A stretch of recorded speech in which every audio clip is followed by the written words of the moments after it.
Sebelum nonton video yang satu ini, jangan lupa subscribe dan pencet lonceng agar tidak ketinggalan updatean baru dari IDX Channel.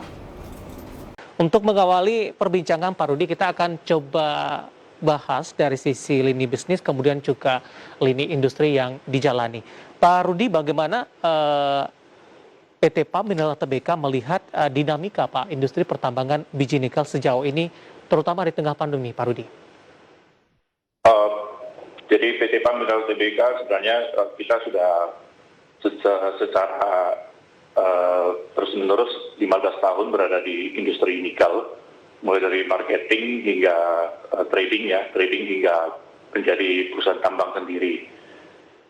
Dinamika nikel ini memang selalu berhubungan erat dengan keputusan pemerintah, jadi peraturan pemerintah. Jadi kita selalu berusaha mengikuti sebaik mungkin, terutama sekarang pemerintah sudah mencanangkan adanya industri baja nasional dan industri baterai nasional. Kita lebih semangat lagi untuk maju dan berperan di dalamnya.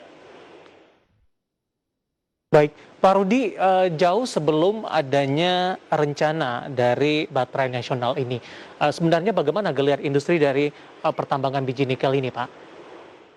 Dulu kita masih beberapa tahun yang lalu kita masih boleh ekspor, kemudian ini ditentukan oleh harga market dunia.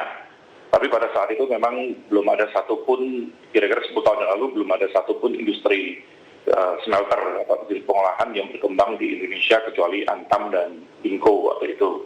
Nah, dengan berkembangnya peraturan pemerintah, jadi kita melihat bahwa pemerintah lebih fokus untuk industri hilirnya. Sehingga mau nggak mau akhirnya pada sekitar tahun 2014 ekspor dihentikan, kemudian industri mulai berkembang, berkembang di Indonesia.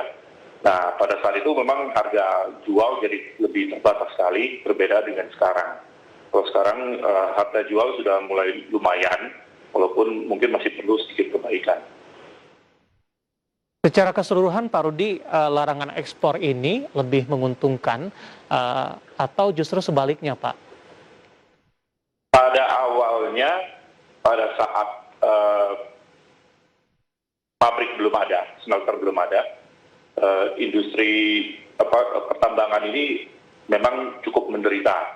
Tapi pada saat industri sudah mulai ada, dengan berkembangnya kebutuhan pasokan akan biji nikel, dan juga ekspansi dilakukan oleh smelter, lambat laun industri pertambangan ini menjadi menarik, terutama seperti saat ini.